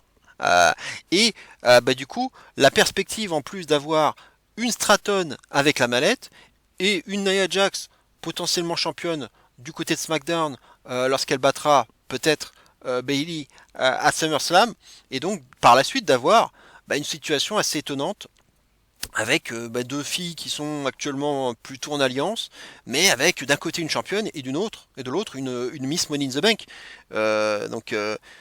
Tiffy in the Bank, hein, voilà, je parlais des slogans. Hein, hier, elle a parlé de Tiffy in the Bank. Et ben peut-être que Tiffy in the Bank serait tentée de cacher sur Nia Jax, malgré leur association. Voilà, ça pourrait être assez cocasse aussi comme situation, et je pense qu'on pourrait raconter quelque chose d'intéressant. Et je pense à un autre truc. C'est plus du marketing, mais on l'a vu avec Damien Priest l'année dernière, lorsqu'on lui a donné une mallette aux couleurs du Judgment Day. Bah, on sait très bien que Tiffany Stratton, le rose, c'est sa couleur. On l'a beaucoup vu à NXT. Bah, je ne serais pas surpris que pour l'occasion, le WWE Shop nous mette à disposition la mallette du Money in the Bank, mais rose, totalement rose, pour aussi qu'on verrait du coup du côté de Stratton, qui se baladerait avec cette mallette rose, quoi. Alors qui pour l'instant va être blanche, hein, pendant le pay-per-view, elle sera blanche, mais je serais pas surpris qu'elle devienne très très rapidement rose. Voilà, c'est du marketing total. Ça peut fonctionner, hein. Ça peut fonctionner, notamment auprès des filles. On verra. Mais voilà, c'est une idée que j'avais et qui peut aussi appuyer mon pronostic, quoi. Donc pour moi, victoire de Stratton. Je suis obligé aussi de parler d'une autre chose. C'est le Way Six, quoi, à nouveau. Puisque forcément, on peut en parler pour les hommes, mais on peut aussi en parler pour les femmes. Comme on connaît pas trop leur cible, on va dire, et qu'est-ce qu'ils veulent faire exactement, ben, on peut tout à fait avoir une Bliss qui sort de nulle part, voire une Cross qui pourrait intervenir alors soit pour se faire tomber quelqu'un et faire intervenir sur quelqu'un, soit carrément aller voler la mallette, quoi, et l'aller récupérer. Je, je, je détesterais, et j'espère qu'ils vont pas le faire. On l'a déjà vu dans le passé, mais ça, c'est pour moi, c'est du Vince, c'est pas du Triple H. Et j'espère que Triple H va éviter cet écueil, parce que là, non, j'ai pas envie de voir encore quelqu'un de pas annoncé venir piquer la mallette. C'est pas mérité, c'est du vol, c'est nul. J'aime pas du tout ça. Donc j'espère que le Wyatt Six, s'il devait intervenir, bah, le ferait juste pour cibler quelqu'un, mais pas pour aller piquer la mallette, quoi. Certainement pas. J'espère pas. Je prie, en tout cas, que ce soit Nikki Cross ou Alexa Bliss, peu importe, je ne veux pas ce scénario-là, quoi. Donc pour moi, victoire de Tiffany Stratton, qui en plus a le mérite d'avoir une storyline, puisqu'elle est associée à Nia Jax, donc elle a quand même quelque chose qui peut se raconter par la suite. Et comme je l'avais dit l'année dernière, je m'étais un peu fait avoir en misant sur LA Knight par rapport à Priest. C'est vrai qu'LA Knight, en y repensant, il avait l'inconvénient, pardon, de ne pas avoir de storyline établie, alors que Priest, il était en plein dans sa storyline du Judgment Day, donc ça se racontait davantage en tant que Mister Money in the Bank que LA Knight qui avait rien à raconter derrière quoi. Donc au moins Tiffany Stratton elle a quelque chose actuellement. Donc je vais rester sur la logique Triple H. Donc avec il vaut mieux avoir un ou une porteuse de mallette qui a une storyline en tout cas à l'heure actuelle. Donc pour moi victoire de Stratton. Et on va passer maintenant à ce qui à mon avis reste d'être le main event si c'est pas la Bloodline, à savoir le Money in the Bank masculin avec à nouveau 5 catcheurs annoncés, qualifiés. C'est LA Knight, Carmelo Hayes, Chad Gable, Jey Uso, Andrade. Et donc l'un des trois hommes qu'on peut voir en haut de l'écran, Sheamus, Drew McIntyre et Dragunov. Hein. Alors, ce match de qualif il va être incroyable. Hein. L'affiche est folle. De ce qui se dit, apparemment Dragunov remplace Kaiser. Hein. Comme je le disais, il s'est blessé là, Barreau. Donc il y a une petite blessure, donc il le remplace. Mais alors l'affiche va être géniale. Hein. Alors on peut aussi essayer de pronostiquer ce sixième participant. Sheamus, j'y crois pas du tout. Pour moi, c'est celui qui a le moins de chances de se qualifier. Bon, voilà, on le met dans la mid-card, voilà, tranquillement. Mais c'est pas son moment. Là, c'est pas à lui de gagner ce match du qualif. On a un Dragunov qui est un jeune loup, qui est déjà en train de faire de belles choses dans le main roster.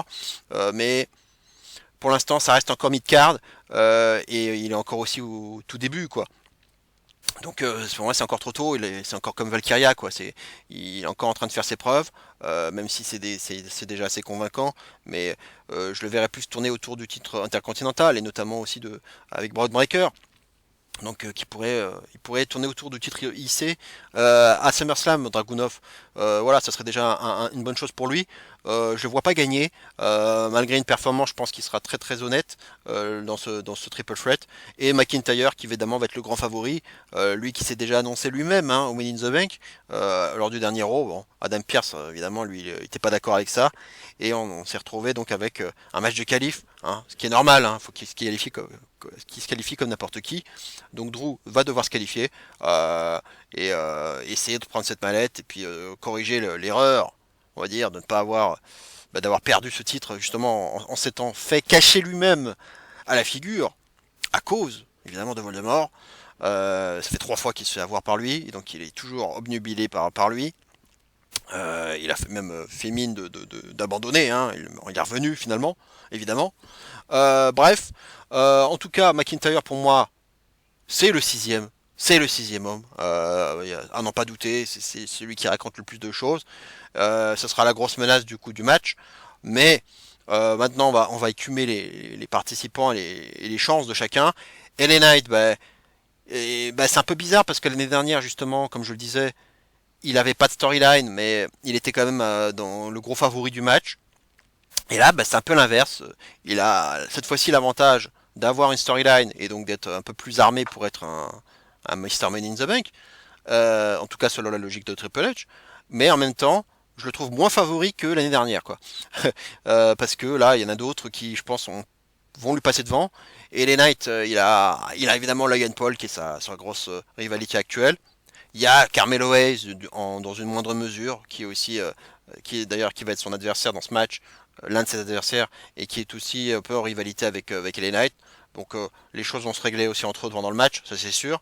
Et puis oui, donc Logan Paul, là je pense qu'on s'est quasiment plié qu'on va avoir un Logan Paul contre LA Knight à SummerSlam. Hein. C'est une affiche bling bling qui va très très bien fonctionner pour SummerSlam. Très vendeuse cette affiche. Et puis en plus, Logan Paul a perdu. Il a pris le pin par LA Knight à SmackDown là pour le match du qualif. Donc ça donne évidemment encore une chance encore plus certaine de LA Knight à LA Knight pour être challenger quoi. Lui, il a fait le pin sur le champion. Donc voilà, donc pour moi c'est sûr. Et voilà, une petite interaction très fan service, mais qui a bien fonctionné au Madison Square Garden de New York avec le joueur d'Enix qui serait confronté aux joueurs des Pacers. Il a eu une grosse pop, hein. Ça a bien fonctionné avec LA Knight et le joueur des Knicks avec la chaise. Voilà, ça a bien fonctionné. Et donc voilà, on a ça actuellement. Et Logan Paul, donc je serais pas surpris qu'il intervienne finalement pour finalement poser des problèmes à LA Knight, quoi, et l'éliminer du match. Pourquoi pas en faisant un splash de la troisième corde jusqu'à la table des commentateurs qui s'écroulerait, voilà, un truc comme ça pour le mettre hors d'état de nuire. Pourquoi pas un coup de poing américain, hein, comme d'habitude. Bref, il y aura plusieurs façons de faire, mais je pense que Logan Paul va va intervenir pour mettre hors d'état de nuire LA Knight et évidemment vendre à nouveau encore davantage leur match de SummerSlam. Voilà, donc pour moi, il gagnera pas. Carmelo Hayes, c'est trop tôt, à nouveau. L'argument aussi, comme j'ai pu le dire sur d'autres, c'est trop tôt. C'est encore un jeune loup, prometteur, mais il faut encore qu'il se fasse les dents dans le main roster. C'est encore trop mid-card pour l'instant. Et c'est pas encore assez solide pour prétendre à une mallette, quoi. C'est beaucoup trop tôt. Andrade, c'est pas le jeune loup, hein, là pour le coup, mais là encore il a rien fait, quoi. Le problème c'est qu'il a pas du tout, il a pas fait quoi que ce soit, il a rien fait depuis qu'il est là. Donc là il a été drafté à SmackDown, mais à part faire des vignettes, il n'y a rien prouvé du tout. Pour moi, il n'a pas encore ce qu'il faut pour être porteur de la mallette. C'est juste un bon soldat, je dirais, un bon client pour un Money in the Bank. Évidemment, on se souvient de son énorme spot là, son Sunset Flip Powerbomb sur Finn Balor, qui avait bumpé comme un malade là sur l'échelle. C'était incroyable cette image. Je pense qu'il va nous le réserver, hein, pour un peu pour les nostalgiques là, pour ceux qui avaient aimé ce spot. Je pense qu'il nous réserve à nouveau ce Sunset Flip Powerbomb là sur l'échelle portée comme ça, qui est à l'horizontale en bas. Ah, je pense qu'il va nous le refaire. Ça sera juste pour ça, finalement, pour nous offrir de bons spots. Voilà, il est là pour ça, Andrade, mais pour moi, il gagnera pas. Et puis, il a pas de storyline. Là aussi, il a cet inconvénient d'avoir rien. Et j'en arrive je dirais, bah, aux trois favoris, on va dire. À celui qui devrait donc être qualifié, à savoir McIntyre. Bah, je suis obligé de dire que là, on est obligé de parler de Voldemort, qui risque d'intervenir évidemment. Je vois pas pourquoi il n'interviendrait pas, et pourquoi est-ce qu'il laisserait McIntyre tranquillement aller décrocher la mallette, alors que jusqu'à maintenant l'autre il l'a arnaqué trois fois. Donc, évidemment, il y a une énorme possibilité pour que Voldemort intervienne et fasse tomber, par exemple, McIntyre. Bon, il y aura peut-être quelque chose d'un peu plus original, comme le coup de l'arbitre là, du maillot de l'arbitre. Il va peut-être faire un truc un peu inattendu, euh, et se faire arnaquer pour la quatrième fois par Voldemort. Ça pourrait tout à fait arriver. Voilà, donc je vois pas du tout McIntyre s'imposer. Il a pas besoin de ça en plus. C'est pas du tout quelqu'un qui a besoin d'une mallette. Il s'auto-suffit, je dirais. Il n'a pas besoin du tout de ça. C'est pas du tout le bon profil. Et il m'en reste du coup les deux derniers, quoi, qui sont pour moi les deux favoris. Celui qui est l'un des gros favoris depuis le début, c'est Jey Uso. Jey Uso qui forcément main event Jey Uso, qui est over. Donc il a vraiment cet avantage d'être over. Donc, mais malheureusement, je pense qu'il a un peu le rôle de LA Knight l'année dernière, quoi. Jey Uso, c'est LA Knight, c'est-à-dire que le mec est over, comme l'était déjà LA Knight il y a un an, mais il a pas de storyline, quoi.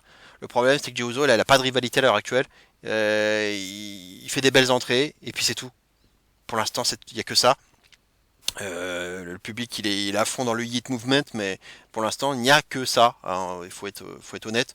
Et puis je suis désolé, quand on l'a vu son match en France contre Priest, il a pas ce qu'il faut pour être main event Jey Uso. Euh, Main event Jey Uso, ça reste un sobriquet, mais c'est pas plus que ça. C'est bien dans la mid card, mais voilà, les Samoan Drop, les super kicks et les splash, ça va 5 minutes, mais il est limité dans le ring, quoi. Il peut pas être champion du monde, faut pas pousser, quoi. C'est trop, pour moi c'est pas le bon choix. C'est pas le bon choix. Le public serait content évidemment, mais ça risque très très vite d'être problématique. D'autant plus que je pense que Triple H, lui, il fait pas ces erreurs-là. Quand il donne des mallettes, c'est vraiment pour qu'elles soient encaissées et gagnées. Donc, Jey Uso avec la mallette, c'est Jey Uso champion du monde. En tout cas, pour moi, hein, selon la logique de Triple H. Donc, un Jey Uso champion du monde, pour moi, c'est une erreur. Ça serait un champion, ça serait un titre mid-card, quoi. J'ai pas envie de voir un titre mid-card en guise de titre de champion poids lourd, quoi. Donc non, pour moi c'est pas le bon choix, malgré son statut de favori. Et ben pour moi le favori, alors je l'avais un peu spoilé dans ma vignette, c'est Gable. Gamble on Gable, hein, c'est ce que j'ai mis comme jeu de mots. Mais pour moi il faut miser sur lui. Il faut miser sur lui parce qu'il y a plein de choses qui peuvent se raconter autour de lui. Il a énormément de spotlight sur lui actuellement, hein. Si on enlève le Judgment Day à Raw, tout est autour de lui finalement, hein. Et donc il y a cette attaque sans raison pour l'instant du Wyatt Six sur lui. Le mec, Alors, c'est étonnant, hein, pour moi ça n'a pas de sens. J'espère qu'on va nous le développer, mais pour l'instant, pour moi, ça n'a pas de sens. Il revient comme une fleur, comme si de rien n'était. Euh, il a vraiment rien, à part un petit bobo, un petit pansement sur le front. Rien du tout. Il le dit lui-même, c'est un miracle. Les gens le croyaient mort, mais non, non, il est là. Il est là. Et en plus, il se qualifie dans un match qui paraissait très difficile contre deux géants, ou contre deux big guys, Braun Strowman et Bronson Reed. Il profite du fait que le Judgment Day a attaqué Braun Strowman pour faire son moonsault sur un Bronson Reed qui venait de prendre un power slam de Braun à l'extérieur, et il s'impose quoi. Donc il crée l'upset, qui pour moi n'en était pas un, mais bon, sur le principe c'était un upset. Victoire de Gable, et j'en reviens aussi à ce que j'avais dit dans ma review de Clash of the Castle, c'est que cette défaite contre Sami Zayn pour le titre intercontinental, qui pour moi était une erreur, elle pouvait éventuellement être pardonnable ou expliquer que si derrière il y avait encore mieux. Et j'avais émis l'hypothèse qu'il pourrait éventuellement décrocher la mallette, et que c'était peut-être pour ça qu'on ne lui avait pas donné le titre intercontinental, c'est parce qu'on lui avait promis encore mieux. D'autant plus que on sait très bien que depuis, il a re-signé. Il l'a dit lui-même. Il l'a dit lui-même, donc j'en avais oublié d'ailleurs d'en parler dans ma review de Clash of the Castle. Il venait de re-signer, ce qui m'avait encore d'autant plus surpris d'ailleurs de cette défaite justement en Écosse, alors qu'il venait de signer. Mais je pense qu'on lui a fait peut-être miroiter un titre mondial derrière. Donc pour moi, c'est possible que sa signature soit conditionnée par ça. Donc pour moi, il y a quelque chose d'encore plus grand pour lui. C'est pour ça qu'il n'a pas eu le titre intercontinental. Et je pense qu'il va falloir qu'on le félicite, qu'on le remercie de tout ce qu'il a fait. Parce que à un moment donné, les opportunités gâchées, il y en a eu trop pour lui. Il gagne jamais rien. Aucun titre. Ça, à un moment donné, c'est lassant. Le mec, il fait quand même un sacré taf. Les segments de l'Alpha Academy sont quand même super réussis.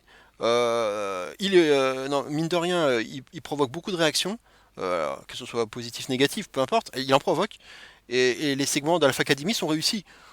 Donc rien que pour ça, je suis désolé, pour moi c'est une raison de le récompenser quoi. Donc et je pense que il va vouloir faire ce qu'il avait dit, hein, ce que Otis n'a pas réussi à faire à l'époque, c'est-à-dire de réussir à cacher et de prendre le titre quoi. Et, alors a priori, ça serait le titre mondial, parce que bon, c'est toujours un peu décevant d'aller cacher sur un titre secondaire. Le titre intercontinental, c'est vrai que c'était son but ultime, c'était son but de base. Il voulait que son clan l'aide à gagner ce titre. Mais là, quand t'as la possibilité d'être champion du monde poids lourd, bah vas-y, vise le titre poids lourd. Surtout que bah, c'est peut-être Gunther qui va l'avoir. Donc évidemment, si c'est Gunther, bah ça permettrait de prendre sa revanche sur un Gunther bah, qui lui a beaucoup posé de problèmes et qu'il a jamais réussi finalement à battre en tout cas pour lui prendre son titre quoi. Il a jamais réussi à lui prendre son titre intercontinental malgré des tentatives multiples. Donc ça serait une sacrée revanche pour lui de cacher sur Gunther, peut-être à SummerSlam. Donc voilà, ça c'est une belle perspective. Pour moi c'est l'argument. Pour moi il y a la possibilité d'aller encore plus haut que le titre intercontinental, c'est d'aller récupérer la mallette et faire ce qu'Otis n'a pas réussi à faire en cachant quoi. Prenant la mallette et en cachant derrière. Et évidemment tout ce qui se trame, parce que là évidemment victime de Wyatt Six, le mec il est en train de prendre conscience de choses et il vient voir l'Alpha Academy. Otis évidemment qui fait la gueule. Et on a un Gable qui est plus humain, qui est pas du tout supportable comme d'habitude là, et qui essaye de s'excuser. Il le dit qu'il est désolé, qu'il s'est mal comporté, il avoue ses fautes, mais Tozawa et Otis surtout ne veulent rien savoir, ils retournent au vestiaire. Maxine est encore là, elle reste. Elle essaye quand même de dire à Gable, voilà, laisse-lui du temps, je vais leur parler. Je parlais à Otis, voilà, parce que là il est très fâché, Otis. Donc là, il y a peut-être une possibilité de recoller les morceaux. On a un Gable humain, on a un Gable là qui semble sincère. Comme si ce qui s'était passé avec la Wyatt Six, ça lui avait complètement remis les idées en place. en se disant bon bah j'ai été miraculé, je suis passé peut-être à côté d'un désastre. Et du coup, bah, il faut profiter de la vie, il faut profiter de chaque instant. Voilà, c'est un peu, je dois aller un peu plus loin dans l'interprétation des choses. Et on a vu juste après, c'est intéressant, enfin on a revu les Creed Brothers et Ivy Nile cette fois-ci. Hein, on la voyait pas toujours. Là, Ivy Nile était là, qui s'inquiétait aussi pour Gable. Donc là, évidemment, on nous utilise à nouveau une New Academy, quoi, l'Alpha Academy 2.0. Et on voit que effectivement la configuration est identique, hein, avec deux hommes et une femme de chaque côté. Donc évidemment, Gable va peut-être devoir faire un choix entre deux hommes et une femme. Voilà, à chaque fois, des deux côtés. Évidemment, elle a plus de sens, cette association avec les Creed Brothers et Ivy Nile qu'avec l'Alpha Academy actuelle. Ça aurait beaucoup de sens. Et je pense que quand on utilise un truc comme ça depuis un moment, bah, c'est que ça devrait arriver. Et donc pour moi, bah, c'est une option à mettre sur la table. C'est que les Creed Brothers, accompagnés d'Ivy Nile peut-être, aident Gable à prendre cette mallette et à réaliser ce que l'Alpha Academy n'avait pas réussi à faire, c'est-à-dire lui faire gagner un titre intercontinental, alors que les Creed Brothers, eux, ils arrivent, et tout de suite, bah, ils lui permettent de récupérer la manette, quoi. Donc tout de suite, de faire un impact et d'apporter leur utilité, ce que l'Académie n'avait pas réussi à faire. Donc ça peut se raconter, et pourquoi pas. On verra encore le prochain Raw, comment ça va évoluer. Est-ce que Otis va pas finalement avoir un peu de remords en se disant bon il avait l'air sincère et finalement on va essayer de l'aider, mais au dernier moment il va se rendre compte peut-être que les Creeds vont arriver aussi et du coup finalement il va tourner les talons en se disant allez merde quoi, vas-y quoi, j'étais à deux doigts de l'aider et puis finalement les Creeds sont là, bah allez casse-toi quoi, casse-toi, je veux plus avoir I'm done comme il le dit. Voilà, ça peut être aussi une très belle un très beau storytelling autour des Creeds, autour d'Alpha Academy qui pourrait se déchirer autour de Gable quoi. Et encore la troisième voie, c'est le Wyatt Six.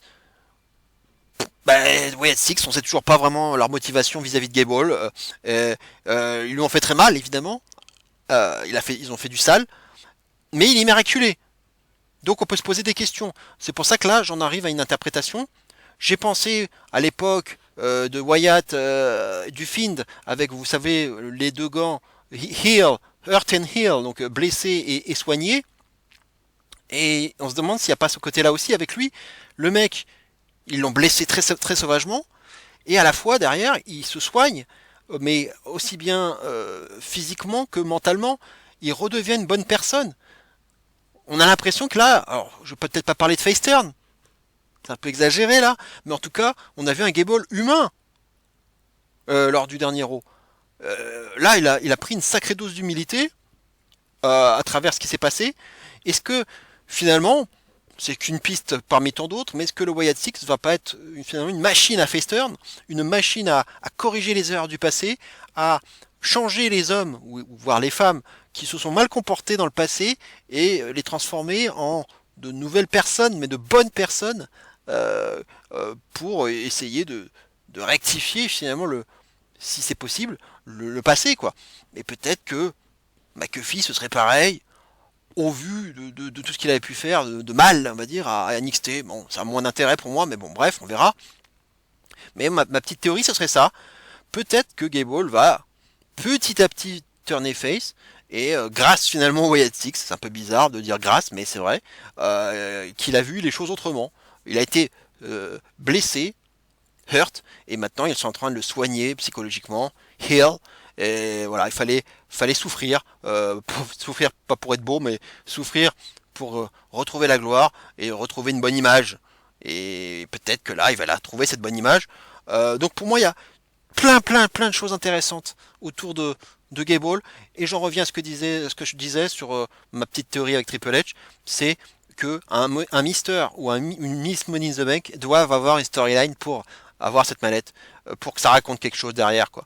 Et Gable, c'est le mieux placé de tous, même encore plus que McIntyre, pour en termes de storyline, c'est vraiment celui qui suscite le plus de choses, autour duquel gravite le plus de choses, et qui pourrait raconter plein de choses avec cette mallette, quoi.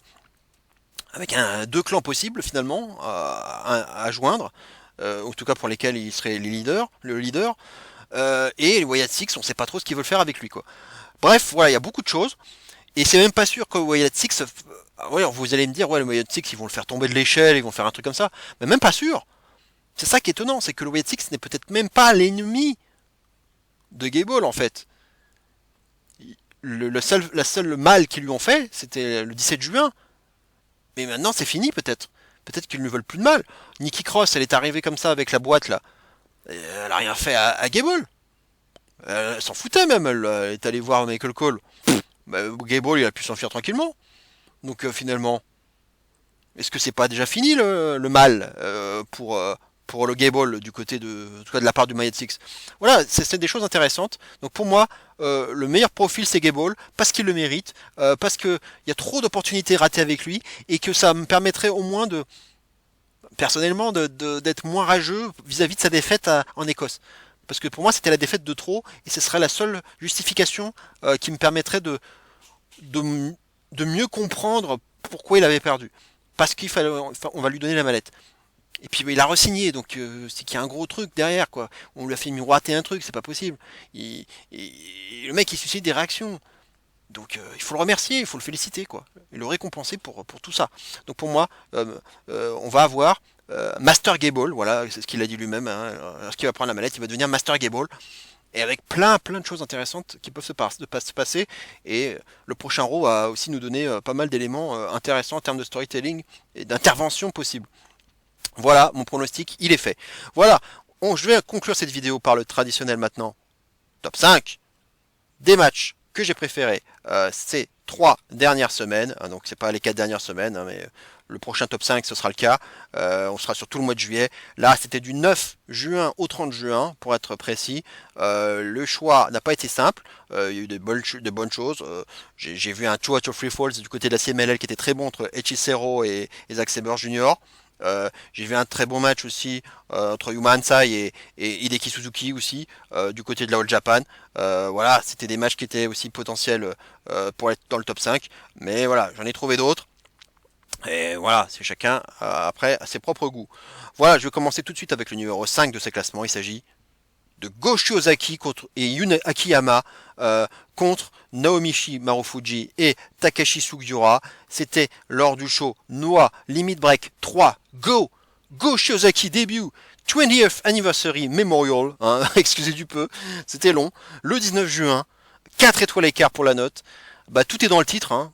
On célèbre donc ici les 20 ans de carrière de Go Shiozaki avec un tag match prestigieux entre 4 papis du ring, entre guillemets. Hein. Go Shiozaki, 42 ans, Yun Akiyama, 54 ans, qui affrontent les champions tag team hein, de la Noah, à savoir Naomichi Marufuji, 44 ans, futur adversaire d'AJ Styles hein, d'ici quelques jours, et Takashi Sugiura, 54 ans. Le grand Kenta Kobashi, un coach et mentor de Go Shiozaki, est également présent avant le début du match afin de remettre un bouquet de fleurs à son disciple. Nous sommes comme très souvent au Korakuen Hall de Tokyo. À noter que les titres tag ne sont pas en jeu dans ce match et que la durée limite de ce match a été fixée à 30 minutes, ce qui n'est pas anodin hein, car régulièrement on nous rappellera le temps qu'il reste et cela contribuera aussi à amener de la tension à mesure que le match avance. C'est un vrai bon match tag à la japonaise avec une montée en régime progressive. Les atémis pleuvront, notamment dans le coin de la part de Shiozaki hein, en hommage à Kobashi. Les poitrines sont rougies de part et d'autre. Shiozaki a un rôle évidemment central dans ce match et aura pas mal été malmené par ses adversaires. L'intensité du duel Shiozaki-Marufuji est palpable, bien plus que n'importe quel autre duel dans ce match. Peu de near fall en fin de compte, hein. Tout ce qui compte ici c'est de faire mal à son adversaire. Le temps s'écoule, le stress grandit, Shiozaki parvient même à porter son finisher sur Sugiura, hein, le Go Flasher. La suite, je ne la raconterai pas, la fin de match est marquée du saut du respect, les poignées de main sont franches entre les 4 gladiateurs. Shiozaki fera une promo après le match hein, et demandera à Kobashi et à Kyohei Wada, arbitre de légende de la All Japan, de venir sur le ring pour prendre une photo collégiale et immortaliser l'événement. 4 étoiles écart pour ce match tag de très bonne facture, hautement symbolique et à émotion, qui mérite aussi sa place dans ce top 5. On va passer maintenant au numéro 4 de ce top 5. Il s'agit de Hazuki et Koguma contre Hanan et Sayaida. C'était du côté de Stardom, The Conversion. C'était le 22 juin dernier. 4 étoiles écart pour la note. Match comptant pour les titres Goddess of Stardom, hein, les titres tag de la Stardom détenus par Hazuki et Koguma depuis début mai. Un match 100% Stars hein, en effet, les 4 appartiennent à la même faction, hein, donc les Stars. À noter que Saya Ida et Hanan sont aussi championnes de leur côté. Elles détiennent les titres New Blood de la compagnie, mais leurs titres ne sont pas en jeu ici. Et encore un excellent match offert par Azuki Koguma. Ça fait beaucoup, hein, ça fait plusieurs fois que je parle d'elle dans mes top 5 et ça devient une habitude, une bonne habitude. Un match de la même veine, hein, que ceux dont j'ai pu déjà parler. Un match à savoir ultra rythmé, avec du bon catch, des near fall frissons et beaucoup d'investissements mis de la part des 4 filles, dont on sent qu'elles se connaissent très bien. Tout le monde est au diapason et les championnes font largement le taf pour mettre en avant leurs adversaires. Ce rythme endiablé fait que le match passe très vite, malgré ses 19 minutes. Un nouveau banger signé Fukuoka Double Crazy, probablement la meilleure équipe féminine au monde à l'heure actuelle, qui fait largement honneur au titre Goddess de la Stardom, même si malheureusement il s'est passé des choses ce week-end, je peux pas en parler, sinon ça va spoiler le résultat de ce match, mais il s'est passé quelque chose qui m'a pas plu du tout, voilà, j'en dirai pas plus. Et en tout cas, notez que ce match est disponible gratuitement sur YouTube, alors profitez-en, hein, régalez-vous, hein, vous ne serez pas déçus, je vous le garantis. Allez, foncez sur YouTube. On va passer maintenant au numéro 3 de ce classement, à savoir Chris Brooks contre El Fantasmo, contre Mao, contre Masashi Takeda. C'était un four-way hardcore du côté de la New Japan dans un show spécial intitulé DSP Invitational. C'était le 10 juin. 4,5 pour la note. Nous étions encore et toujours au Korakuen Hall, hein, évidemment, de Tokyo, pour ce show spécial produit par la New Japan et permettant aux fans de s'immerger dans le monde d'El Desperado. Aucun des catcheurs participants, ni la carte de ce show n'avait été annoncé à l'avance. Tout a été révélé directement en live, hein, ce qui en fait vraiment un show très spécial. Ce four-way hardcore était très alléchant sur le papier entre 3 catcheurs talentueux et assez connus comme Chris Brooks, Mao et El Fantasmo. Et le 4e, Masashi Takeda, est quant à lui un vieux spécialiste du MMA et du hardcore avec 17 ans de carrière derrière lui. Ce match ne peut être résumé, hein, tellement il fut complètement fou. Je peux juste vous dire qu'on aura vu dans ce match des tables, des chaises, un extincteur, une trottinette, une planche à fourchette, des ciseaux, des pinces à linge pour pincer les tétons, hein, une agrafeuse, une énorme planche en bois et des caisses en plastique. Hein, ça vous donne une idée de la folie de ce match, hein, vraiment très particulier. Et bien qu'étant annoncé comme un match hardcore, où certes le sang a logiquement coulé, ce n'est pas son côté violent qui ressortira en premier lieu, mais surtout son côté comédie, archi poussé, hein, ce qui rend l'ensemble fort agréable et hyper fun à regarder. Le what the fuck de ce match est totalement assumé, et c'est ça qui le rend si bon. On a quand même aussi de belles prises, hein, de bons near fall, et la fin, bien qu'elle puisse paraître frustrante, n'a pas beaucoup d'importance, hein, tellement l'essentiel était ailleurs.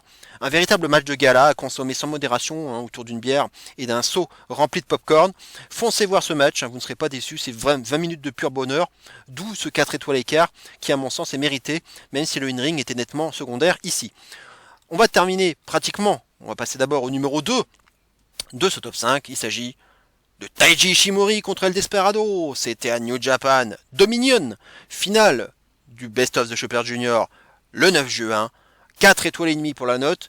Nous étions à Osaka pour la grande finale du Best of the Super Junior 2024 et c'était le main event de Dominion et ce fut une sacrée finale, digne d'une finale de BOSJ, hein, entre deux excellents catcheurs, poids moyen, une finale particulière puisque bien qu'à la fois El Desperado et Ishimori aient déjà remporté 3 fois le titre IWGP Junior Heavyweight, titre auquel le vainqueur du tournoi aura justement une chance. Aucun des deux catcheurs n'a déjà gagné ce tournoi dans leur riche carrière. Le match va notamment être marqué par un bon travail au bras gauche d'El Desperado de la part d'Ishimori et plus tard dans le match un bon travail à la jambe d'Ishimori de la part d'El Desperado, hein, ce qui lui permettra alors d'appliquer sa numero 2 stretch muffler à plusieurs reprises. Pour le reste, c'est un véritable feu d'artifice de move, hein, de prise et de contre en tout genre auquel on assiste. Certains near falls sont très efficaces et le résultat est très indécis jusqu'au bout. Ishimori est exceptionnel dans ce match, hein, il est d'une agilité incroyable et il ne fut pas toujours aisé pour El Desperado de suivre le rythme. La fin de match est implacable pour le perdant, scellant une victoire incontestable pour celui qu'on peut donc désigner symboliquement comme le meilleur cruiserweight de la planète. 4 étoiles et demie pour cette excellente finale, le meilleur match de cette édition de Dominion d'ailleurs. Le champion junior heavyweight actuel, à savoir Shaw, va se présenter ensuite face au vainqueur du tournoi, nous permettant de découvrir que le match de championnat entre ces deux-là se tiendra plus tard, le 16 juin dans un Steel Cage match lors du show New Japan Soul, donc le match a déjà eu lieu. Et je peux déjà le dire, le spoiler, puisque j'en parlerai pas dans mon top 5, eh bien c'est celui qui a gagné justement ce tournoi, le BOSJ, qui a pris le titre, donc ce Steel Cage match, victoire méritée pour moi. Voilà, on va passer maintenant au meilleur match, le match que j'ai préféré ces 3 dernières semaines, le numéro 1. Il s'agit de Gabe Kidd contre Keito Kiyomiya. C'était lors du show Noah Grand Chip 2024 in Yokohama le 16 juin. 4 étoiles, 75 pour la note. Match comptant pour le GSC Heavyweight Championship détenu par Kiyomiya depuis le début mai seulement. Un match revanche du G1 Climax de l'année dernière qui s'était terminé sur un double décompte à l'extérieur. Une affiche Noah contre New Japan qui donnait bien envie, en tant que Kiyomiya amené à devenir l'ace de la compagnie pour de longues années et un Gabe Kidd qui ne cesse de progresser et de s'affirmer chez New Japan. Un match que l'on peut qualifier d'une extrême brutalité. Les deux hommes sont vraiment allés au bout d'eux-mêmes pendant 28 minutes en se foutant sur la gueule comme pas possible, à se distribuer des baffes tout aussi réalistes les unes que les autres. Gabe Kidd est toujours aussi insolent dans un ring, n'hésitant pas à attaquer G-Man, l'annonceur du ring, en lui portant un brainbuster à l'extérieur du ring. Il crachera aussi sur son adversaire et le provoquera également verbalement, lui retirant aussi au passage le bandage qu'il avait autour de la tête afin de le refaire saigner. Mais Gabe Kidd lui aussi saignera assez abondamment un peu plus tard. Les Tiger Suplex et les brainbusters sont impressionnants, la lutte est farouche et le combat est d'un grand réalisme. La personnalité et le style de Gabe Kidd favorisant cela. L'attitude exécrable de Kidd permet aisément au public de se ranger derrière leur champion. Kidd portera plus tard un low blow, un très bel avalanche Tiger Suplex sera porté par Kiyomiya. La fin de match est clean et contrairement à leur premier match, nous avons cette fois-ci un vainqueur incontestable. Un match vraiment incroyable qui raconte une histoire et qui nous aspire du début à la fin. Un 4,75 pour cet excellent match, probablement l'un des meilleurs matchs de la carrière de Gabe Kidd, si ce n'est son meilleur. Il faudra vraiment continuer à le suivre du côté de la New Japan, car s'il continue comme ça, il pourrait bien décrocher des titres importants et devenir le meilleur gaijin de la compagnie. Voilà, j'en ai terminé avec cette vidéo et le numéro 31 du Manso Catch. J'espère que ça vous aura plu. N'hésitez pas à me soutenir en likant cette vidéo au plus grand nombre et vous abonner à ma chaîne si ce n'est pas déjà fait. Comme l'indique ma vignette, nous nous retrouverons le 7 juillet, donc dans une semaine, pour la review du Money in the Bank. Je reviendrai sur tous les matchs et sur ce que j'en ai pensé comme d'habitude. En attendant, je vous souhaite de passer une excellente fin de semaine et une excellente semaine prochaine pour prendre petit à petit la direction de Toronto. Et je pense qu'on va vivre de grands moments. Portez-vous bien en tout cas, et d'ici là, bien entendu, n'oubliez surtout pas et plus que jamais, vive le catch et zéro miedo. Ciao à tous.